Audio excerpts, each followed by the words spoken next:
Roman Reigns just broke Jacob Fatu and WWE has no idea what they've done. They just handed Roman Reigns the most dangerous weapon in all of professional wrestling, and that weapon has a name. That weapon has tattoos covering every inch of his body. That weapon demolished everyone in his path 4 months without breaking a sweat. And on Monday Night Raw, that weapon knelt. Jacob Fatu, the most frighteningly legitimate monster WWE has produced in years, looked into the eyes of the tribal chief, and he acknowledged him. And right now, depending on who you are as a wrestling fan, you either felt the hair stand up on the back of your neck in pure excitement, or you felt something cold drop into your stomach. Because you've seen this story before, you know exactly how WWE tends to handle monsters once they put a leash on them. Let's tear this apart. Right now. No mercy. The moment itself. First, let's be absolutely clear about what happened, because the magnitude of this cannot be overstated. Jacob Fatu has been a wrecking ball since the moment he stepped foot in WWE. This is not hyperbole. This is not the usual wrestling media hype cycle inflating another guy who looks good but can't deliver. Jacob Fatu is the real deal. The athleticism is otherworldly. The intensity is not performed, it radiates off him like heat off asphalt in July. He moves like a man who was built in a laboratory specifically to make professional wrestlers look like they need to find another career. And 4 months, he ran roughshod through the entire roster. He wasn't just winning, he was ending people. He was the kind of presence that made you genuinely uncomfortable watching. The kind of guy you fast forward back to see again because you can't believe what you just witnessed. So when Jacob Fatu stood in that ring on Raw, and Roman Reigns, the greatest character in professional wrestling this generation has ever seen, walk down that ramp, the entire world stopped. Here's your first question, and I want you to drop this in the comments right now before Monday. Did you think Jacob Fatu would acknowledge Roman Reigns, or did you think he'd be the one man to defy the bloodline? Because that answer tells me everything about what you believe WWE is capable of.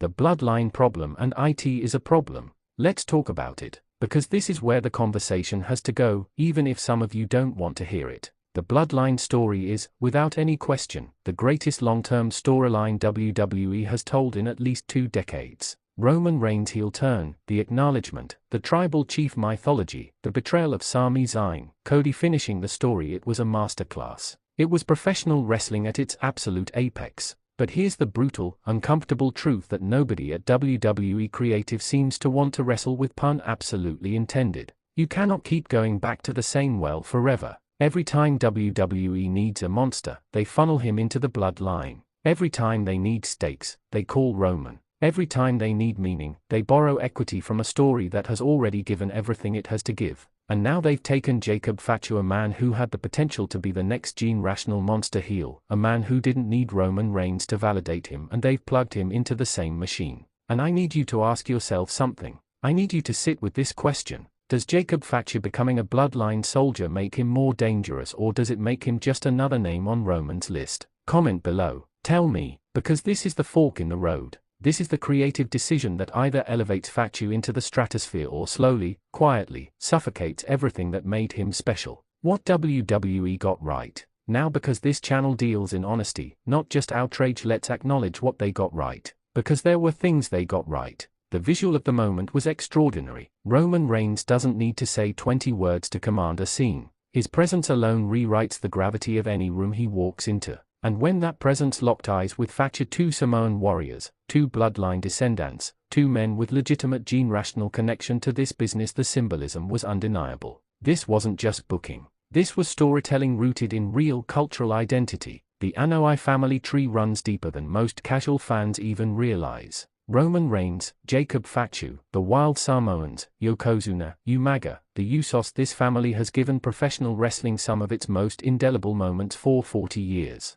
When you frame it that way, Fatu acknowledging Roman isn't a creative shortcut. It's a homecoming. And Roman, even in his reduced schedule, even working fewer dates than almost any other top star, still manages to make every single appearance feel like a championship fight. The man has mastered the art of doing less and meaning more. There are performers on that roster working 5 nights a week who couldn't generate a fraction of the reaction Roman gets walking through a curtain. Trivia time, and this one I genuinely want to know: how many consecutive days did Roman Reigns hold the Universal or WWE Championship during his historic reign? Drop your answer below, no googling. The part that should terrify every WWE fan. Here's where we get into the territory that keeps me up at night. Here's the part of this story that has me equal parts excited and absolutely furious. Jacob Fatu is 30 years old. He is in the physical prime of his career. He has the last name. He has the bloodline. He has the look, the moves, the charisma, everything. He is, on paper, one of the 5 most valuable long-term investments WWE has on their entire roster.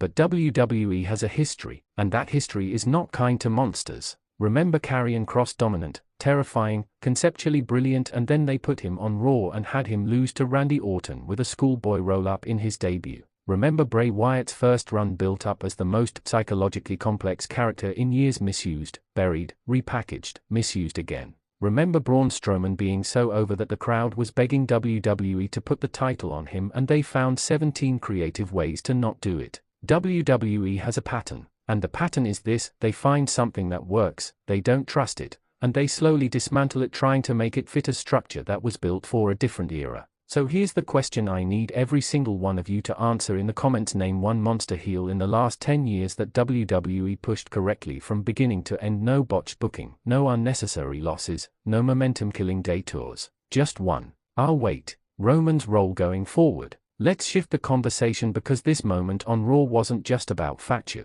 It was about Roman Reigns re-establishing his position in a post-WrestleMania landscape that looks very different from where he's been operating. Cody Rhodes beat him. The story concluded, or at least, that chapter did, and since then, Roman has been navigating a landscape where, for the first time in years, he is not the undisputed center of the universe. And what does Roman Reigns do when he needs to rebuild? He doesn't do it quietly. He doesn't slowly work his way back up the card. He assembles. Bringing Fatu into the fold isn't Roman showing weakness. In Roman's mind and in the character's DNA, this is Roman showing that he is always thinking 3 moves ahead. Why fight a monster when you can own one? Why spend energy destroying something when you can redirect that destruction toward your enemies? This is the tribal chief at his most dangerous. Not when he's physically dominant, when he's politically dominant. Here's your opinion question, and this one will divide this comment section. Is Roman Reigns better as a solo monster who destroys everyone alone, or is he more compelling as the patriarch pulling strings from the shadows with a faction behind him? There is no wrong answer,